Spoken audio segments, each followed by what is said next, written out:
Hello, this is Karen Johnson from the Schenectady Historical Committee of Proctors, and we have today an exciting visitor, and that is Dan Sheehan. Dan is now the Director of Operations at Proctors. Dan, when did you come to Proctors? I think it was November 3rd. I was looking a couple years ago. 1991, Glenn Miller Orchestra, sound guy. I think I made $6 an hour. We have to apply inflation to that. I got paid a lot more the next show, but that was like the Try Me show, I remember. $6 an hour. Well, everybody deserves one of those, right? Exactly. But then you obviously came back. Yeah. Well, at the time, I was a recording engineer in the late 80s, early 90s, and got tired of New York. So I came back home and discovered there was no industry here. So I was trying to find my way into something else that had to do with audio. So I started working for Specialized Audio that summer at SPAC. And after the summer was over, they were like, well, thanks, that was great, but you had a summer job. So I was out of work again. I got a call a month or so later from Todd Butler over at Savvy, who said that they were having trouble with audio and they needed somebody. So you got rehired by the same? Well, no. Specialized Audio was the summer job, so I got hired by Proctors. I ended up working for 3 years here during the season and for Savvy in the summer. So you really had a foot in both time. camps. Right, I really wasn't full-time. And Proctors till didn't 94. have too much summer programming at that time. Movies. That's all we had. Yeah. So when did you really get hired to work here? You know, I'm not sure. I think it was the fall of '94, but I'd have to go check. That's funny. Well, we're not dealing sure. with an enormous space of time from No. 91 to 94. No, I mean, got a lot of work. I was the sound guy getting hired, hourly independent contractor, which is what we did back then, as well as working on the union shows. I was actually the only union guy here. That's another oddball story. Even though I didn't have a card, I was considered the union rep. Yeah, and I didn't get my card till after I was hired as management. And Proctors has always had this kind of arrangement with the union where our workers are also in the union. Right, well, the contract actually, right now, then there was tension. There was issues with the House versus IA and this sort of thing. And the IA actually didn't want to hire the House guys. And there was tension about that. But at this point, our 5 employees are all members, long-standing members at this point, so it's not even an issue. I had a lot to do with that because I ended up getting membership and going on to management almost simultaneously. So they started dealing with somebody they felt was an insider. At the same time, they got rid of a frankly crooked leader in the early 90s. Who shall be nameless. Who shall be nameless. So that transition was happening at the same time. So the new folks had some trust in me, and frankly, the administration of the union was honest as opposed to being crooked. So it made the relationship a lot better. So 10 years later, there was never any of those issues. But I actually remember the union hiring somebody to cover me, an employee. So we had the IA sound guy, the road sound guy, and me. How's that for nice resources? So then at a certain point, you got to be in charge of the backstage operation. Well, what they hired me for, actually, it had to do with the union and the crooked guy. I found out I was voted in, but I was never given my card. And, buddies of mine told me that I was voted in. And the management never came forward. And after a couple months of working at Savvy and getting frustrated with that notion, Proctors offered me an assistant production manager / sound guy job. And when I was in that role, that's when the union would cover me because, frankly, the gentleman who should remain nameless was not happy about that. So I think that was, again, 94. So I was assistant production manager sound guy because the production manager at the time was Bob Graham. And frankly, he wasn't the greatest at the technical end of the business. So he actually needed help. And for a couple years, I worked in that role. And then Bernie Tanzi was my predecessor, sort of had a falling out with the administration after a week-long run. I forget what show it was in the spring of, I want to say, 95. So I actually might be wrong. I think 93 might have been when I had the job, now that I think about it. There's not enough time passed in between. So spring of 95, my boss at the time kind of said, "That's it, I'm done," and walked out the door. So that's how I got the job. Well, that's By exciting, default. isn't it? Yeah, it was. It was. I had a couple star acts coming up. I remember it was. I want to say Jackie Mason was a week later or something. And you were the production manager. So at that point, I became the production manager, which is the job I held till 2006, and that's the job. That's what Keith has now, and that's the job. Production manager in our setting is the guy who interfaces between the road show and backstage. And were you still doing technical things? Yeah, I was still doing technical things. I wasn't actually the guy with my hands getting dirty, but I was involved with the technical stuff. I did. It was just sort of And a you nature. did budgeting.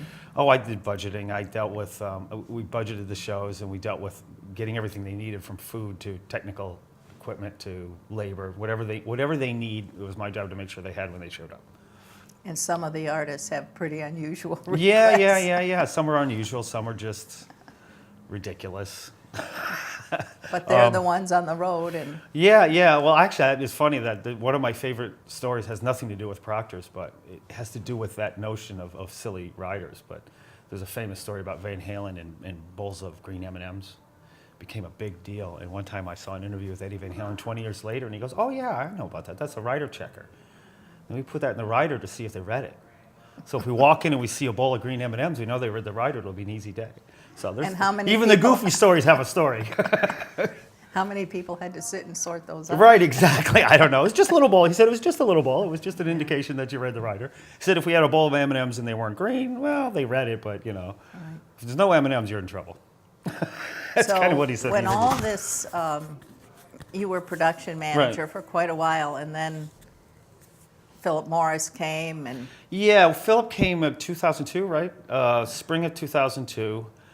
In a couple years before that, with Harry Apkarian as our board chair at the time, we actually, remember, we explored quite extensively the notion of expanding before Philip was even in the picture. Came up with a nice design and a feasibility study with Sachs Morgan and all that stuff. And I and kind no of money, grinned. may I say. Well, yeah, but I That kind of grinned to myself that we were hoping it to be in the $13 million range, ended up in the $17 million range, and that scared everybody away. And when it was all said and done, we spent over 40. I find that ironic. But you threw a few other things We did in. throw a few other things in there, but I still find that ironic. That's all. Well, again, it was who was, we didn't have Philip. Philip Right. made a big difference. Philip was aggressive, and also timing. I mean, we have to remember with the expansion, and Philip will be the first to admit that. I mean, it had the groundwork had to be set, which was Schenectady. I suppose hitting rock bottom is the right way to put it, and a group of people who wanted to do something about it at the same time, and they went and found. Harry was part of Schenectady 2000, right? Yes, and then, Yeah. of course, the Metroplex 10 Right. million really, Oh, of course, but that kind of sprung out of the same group that was Schenectady 2000, correct? right. Right. So that, and I think Philip saw that. Philip, I don't know. Philip had an interesting story he told me about how he got hired, but maybe I should let him tell that. I don't know how public it is, but part of Philip's attraction to coming here was the fact that, again, clearly there was nowhere to go but up, and clearly there was people there who wanted to make something happen, and he saw those two things. The other thing he saw, which was kind of cute, was he tells a story of coming in and stopping at a Stewart's out of town, and how the woman had nothing good to say about Schenectady until he brought up Proctors. Then she lit up and said, oh, and then went on. Weren't we lucky about that? Yeah, right. Weren't we? But that made an impact on Philip. He's like, well, okay, this is what they love. I kind of derailed. But anyways, so in 2002 when he showed up, he showed up when we had already started the early stages of the planning for the expansion. We had the architects hired. Remember, Right. and when we hired Philip, he started to phone in on meetings. I remember we bought this fancy phone for him, and he would phone in on all the development meetings at the time and show up a couple times a month. And then he showed up permanently that summer after his kids got out of school. I think that was the deal. He was hired in February, and he didn't come till June. So I think because it was a backstage expansion and my job as production manager, I got rolled into all the planning meetings and all that stuff. So I ended up Everything on architecture. Yeah, and I kind of got, put in Philip's hip pocket because of function. I mean, nobody else knew And what you, I knew from the technical point of view, the backstage point of view. And you were doing a lot of interesting things with the shows that came in Yeah, and showing exactly. them the plans. Talk Right, about that a right, little. right. Oh, that was, I mean, we were a Broadway Roadhouse for 30 years before Philip came along. That's something I kind of remind him of. We just sort of outgrew or the business outgrew us.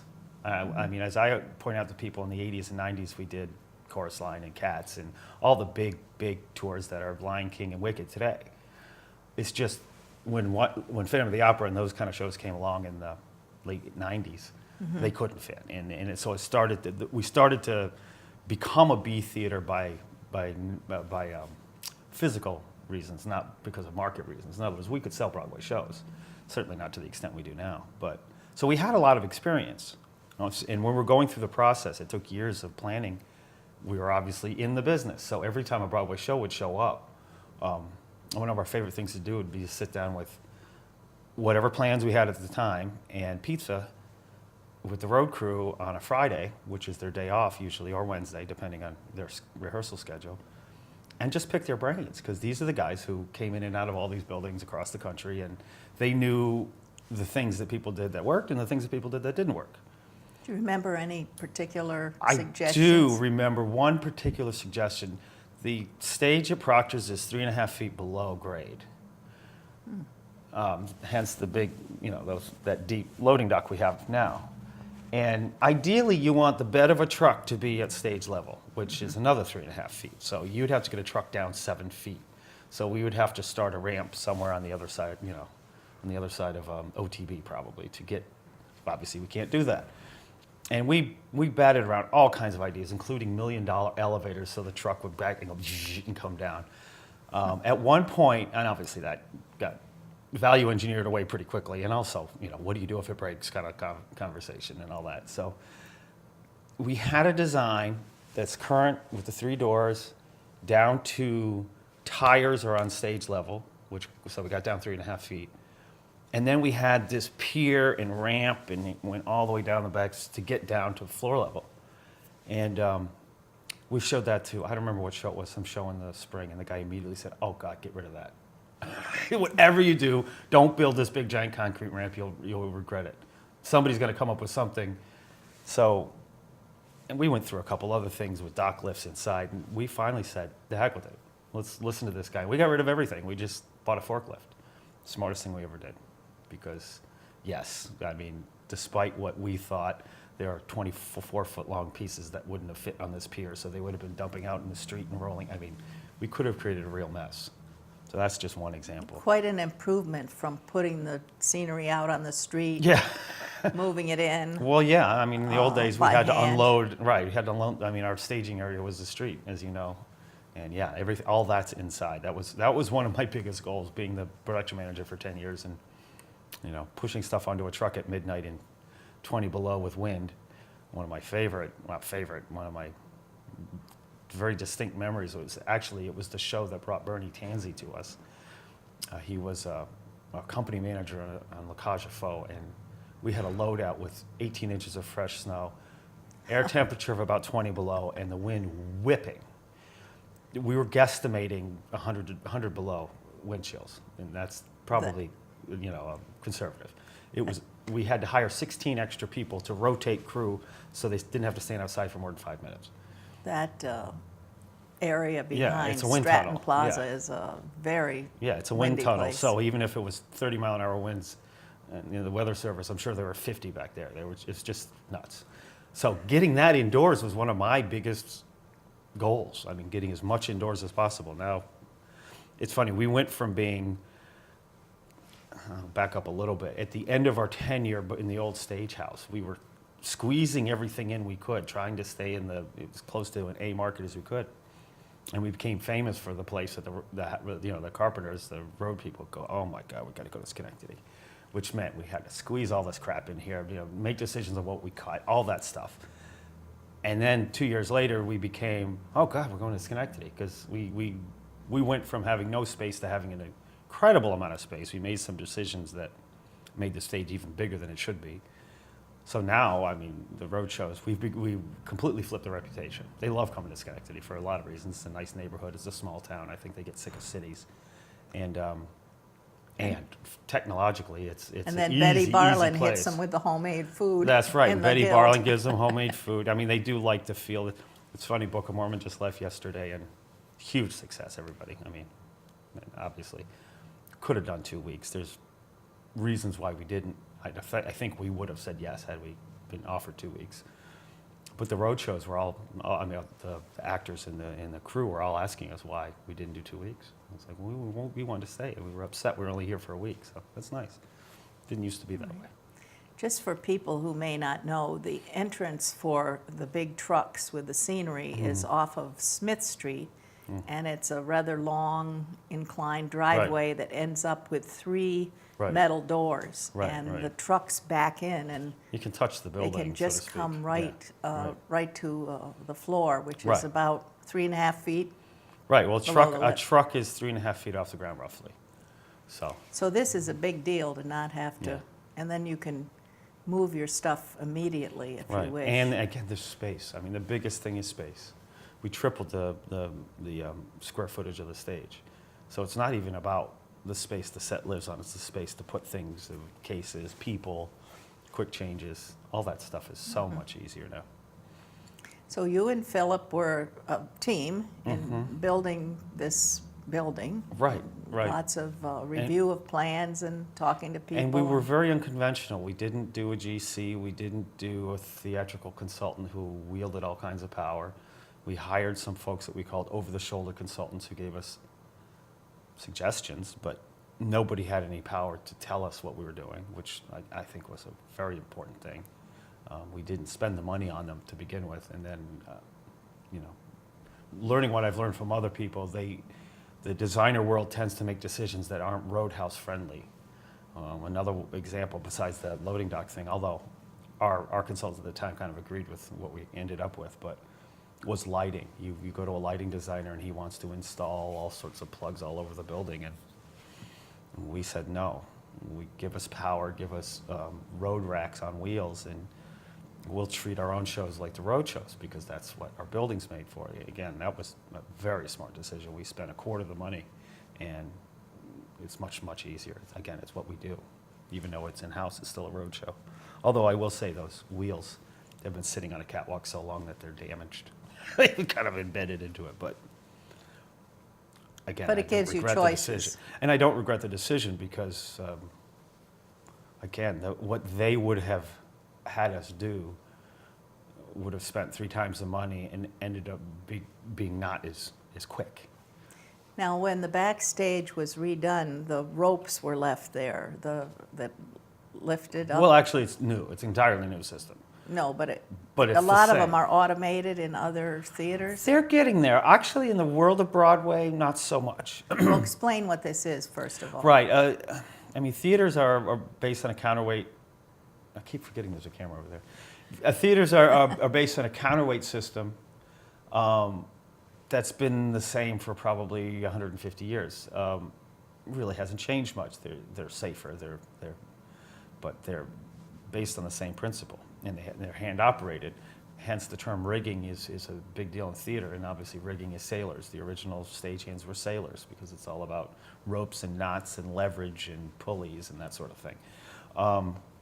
Well, fly rail system really hasn't changed that much. Their guides are safer and things will pop off, and the ropes are synthetic instead of hemp, but largely it's the same idea. You can spend 5 times the money and get an automated, motorized fly rail system where you push buttons and things go like this. But the Broadway road community probably, I've never seen somebody who say they prefer that. They prefer humans with their hands on a rope because things change. It's live theater. That cue might not go exactly right, so a stage manager wants to be able to say stop to someone if they're pulling a piece in. The computer's not going to stop. The computer's going to go to the next scene. And frankly, they would have been a maintenance nightmare. I mean, it's one of those. I'll quote Carl Olson here: "Don't give me a Jaguar and a Chevy budget to maintain it." Had we bought the fly rail system, we would have bought a Jaguar automated system, and we wouldn't have had the money to maintain it. I'm sure of it. I'm sure we would be killing ourselves right now. So, Well, Go ahead. technology is really changing backstage. Yeah. Even though on the sound and light part. The sound and light world of technology is changing dramatically. The physical part really isn't. Again, going back to the fly rail system. In the world of, the thing that I think is a big deal in the last 5 or 10 years is video. The use of video projection in, not to show a movie, but to act as a part of the scenery is really started It's like evolved. multimedia. Yeah, well, the notion of taking a set piece and changing how it looks by using video on the set piece. It's not, again, not about a screen and pictures. Les Mis, I thought, did a brilliant job in their last, foray through here, the redesign of Les Mis, because he's walking through the sewers and there was motion and you felt like you were in the sewer. But it didn't feel like video. It felt like theater. And it really is remarkable, that technology. Although the funny thing is theater's a weird world, because on the one hand you have that, and the other hand, the most common light is still a 40s truck headlight. What's called a park hand was literally a headlight from the trucks in the 40s that the people at the time slammed into a can, and oh geez, this works well, and that's what we still use. But the controls might be on. Oh, the controls are completely different. My lighting guy can go up on stage with an iPad now, right, and run the whole show and do everything. You're absolutely right. The pretty controls amazing. end have gotten, they're amazing. They're scary, but they're amazing. The Jersey Boy story tells how they're scary. Well, tell us the Jersey Boy The Jersey story. Boy story is the sound system was an automated, beautiful automated digital sound system that actually drove video effects, drove scenery that was moving automated. So it was all synced to the same control surface. So when the sound guy went doink, all these things would happen. Well, that soundboard's umbilical cable to stage had a problem, and it was not able to be found in time or rectified in time, and we sent an audience home because we could not. I remember and that. that's the all your eggs in one basket. That's what scares me about some of this technology is. They had to bring a new control board up from New They York. brought control boards up. They brought someone from England, the manufacturer of the console. They brought designers in, and it ended up being a cable. The console they had was fine.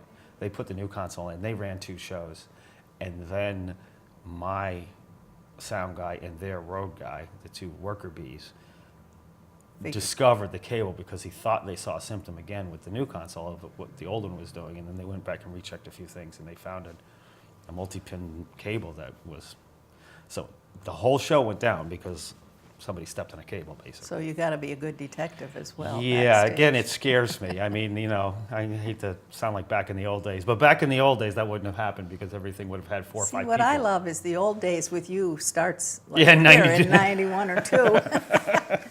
Yeah, but, that's true. But I think that we need to appreciate that Well, you have to remember, this is the history of, Yeah. of our modern time, Right, in right. which the technology drives a tremendous Right. amount, and the progress of technology is unbelievable. and what's happened the last 30 years, I mean, I always joke, I was a recording engineer. I don't know how to edit audio in a computer. I use a razor blade. That On kind film? of dates you a little bit. And I could sit down with a razor blade and do amazing work today. But no one asks you Ru- to. nobody has anything to cut. Well, But man. so I'm old enough to know what the old days were. I kind of grew up in college. I was a recording engineer, and this new thing called the CD was starting to become available. So it was an interesting thing that's what I was learning, just as a major breakthrough in the industry was happening from analog to digital. So Proctors has had a lot of movie programs here, and we started out with what type of equipment? When I got here, we had a 16 millimeter projector and a 35 millimeter projector, both of which are either gone or in the basement at this point. Yeah, the film industry has completely. The film industry did what the audio industry did 30 years ago, which was abandon analog and go fully digital. It was a much tougher thing, which is why it's 30 years later.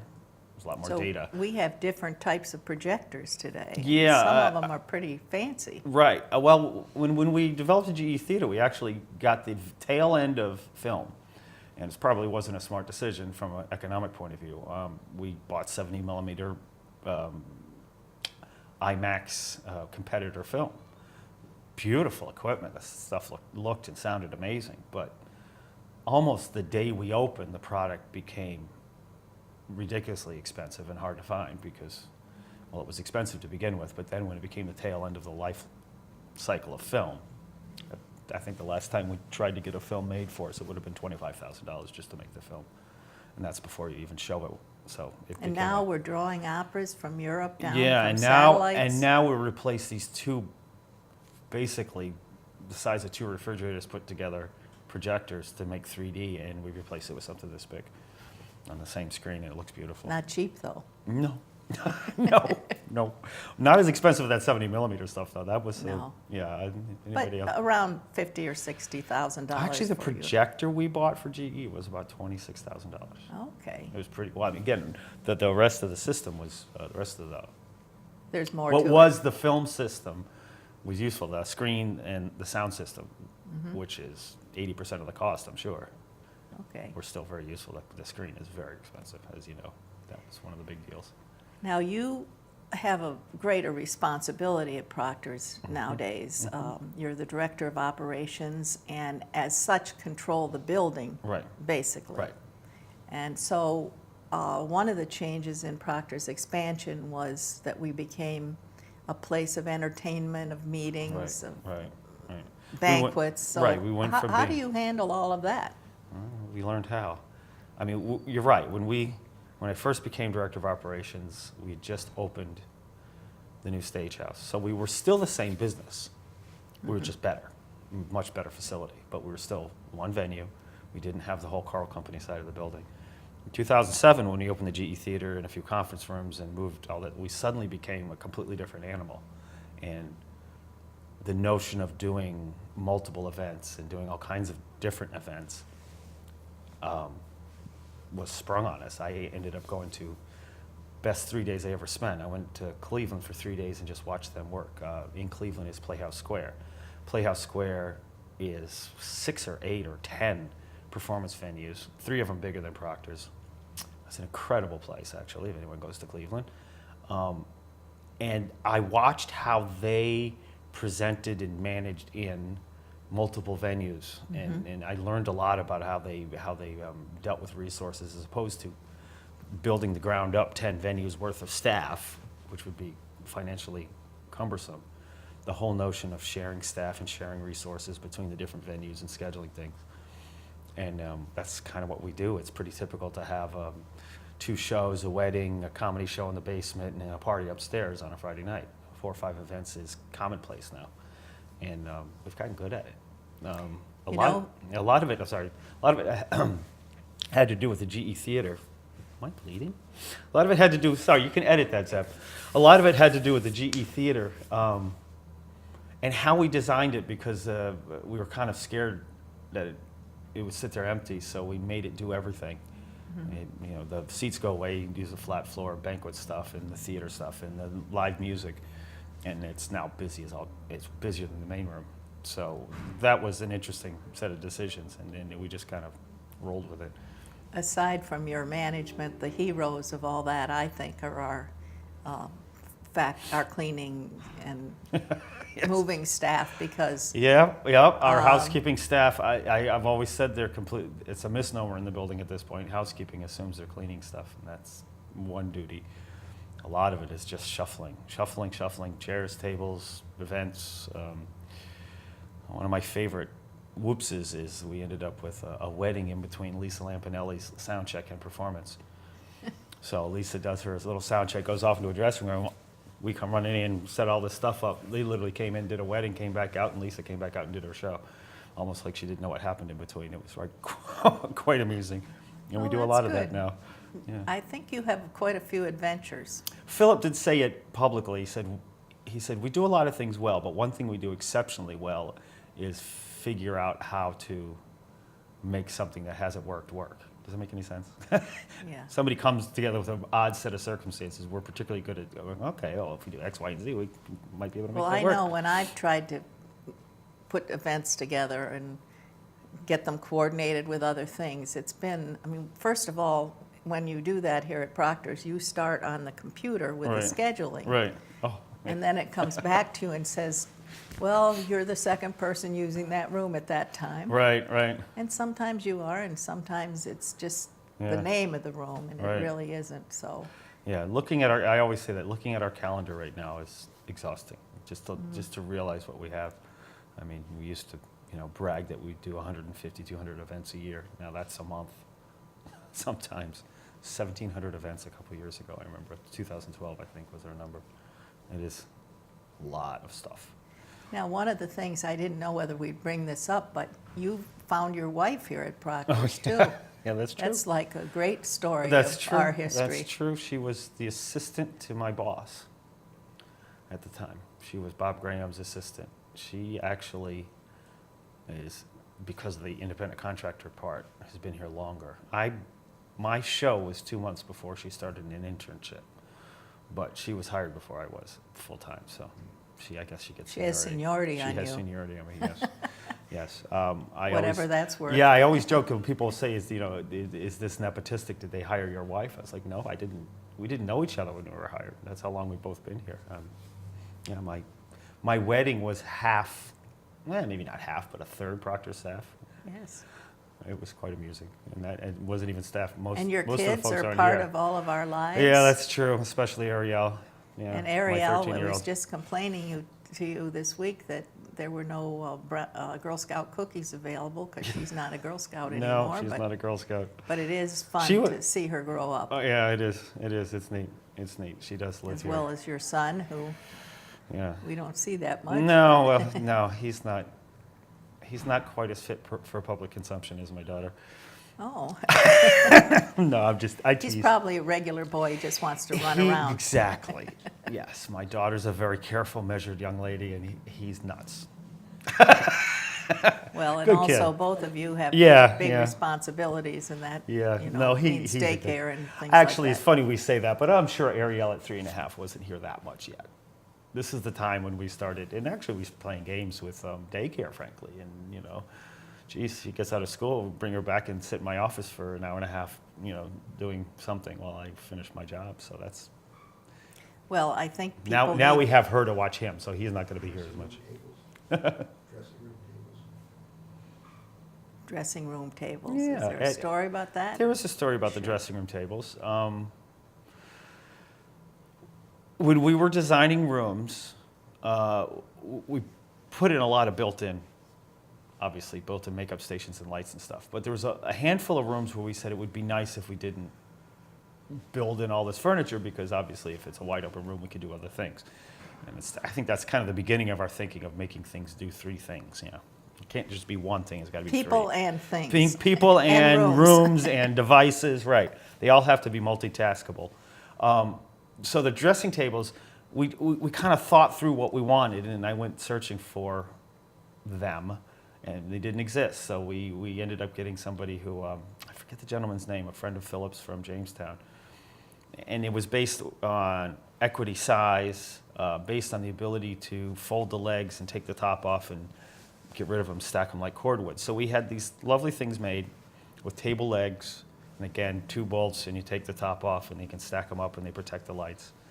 And we made 45 of them or something to get in all the bigger, newer rooms that didn't have furniture. And they all came unfinished raw wood, because we didn't tell them to finish it. And I remember them showing up. I was scratching her head going, I don't know if this is such a good idea. We should have had them put varnish on it or something.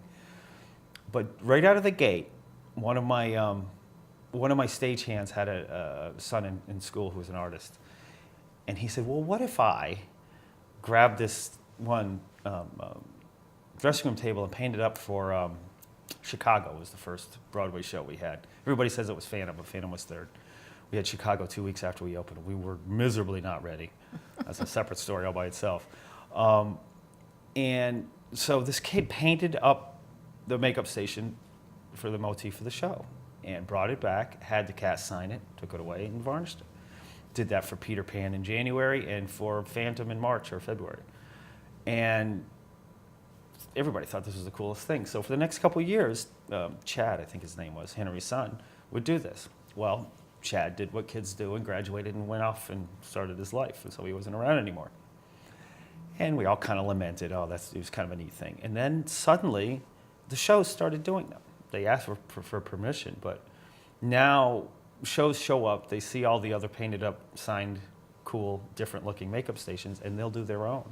And we've had some pretty remarkable ones, complete with a tutu on the Billy Elliot one and stuff like that. I mean, they really have fun with it. So now we have probably 20, 25 of them. So about the half of them. original person's name, who was the original artist, was? I think it's Chad. I'm not sure because Henry has 2 sons, but I think it was Chad Bernacki is his name. Okay. Henry Bernacki is one of our riggers, great guy. But what's kind of neat about it is the fact that after Chad left, it just sort of happened organically. Right. You know, the Nutcracker did one, and then suddenly they're Now, all over the place. If you go on one of the Proctors tours, do you get to see these? Depending on, yes, depending on the access of the tour and depending on What how else it's is set here? up. But we have so many of them now, you're bound to trip over a few. Yes. Yes. Pretty exciting. Yeah, they're neat. And one of these days, we should do an exhibit. I've always said that. Do some, for GE Theater and set them all up. And too bad we don't have art night anymore. That'd be a perfect art night thing. It would be. Just a special thing. But that's a neat story, and a lot of things have happened here like that, where the public and people that just care about this theater Yeah, have yeah. leapt in and just helped us out. Yeah. And I think this effort to create the oral history Yeah, is I was just a about to say that. project of the History Committee, and Yeah. Well, it started with you. it's wonderful. It started with you and your cassette tapes. Well, it was actually their project at that time. I Yeah, just was helping them. Oh, is that what? Yeah, yeah. But anyway, it's a great thing, Yeah. and we really appreciate your being with us today. Yeah, now that you have a TV studio, it makes it easy, right? It Right, guys? does, and you're a big part of that too, but I think we've taken enough Beaten of that your horse. time.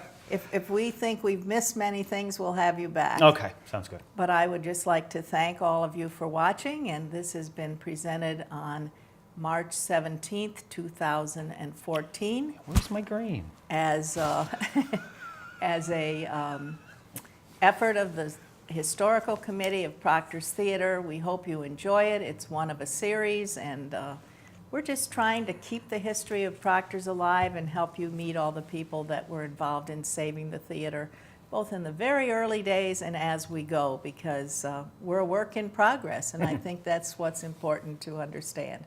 So thank you again for watching.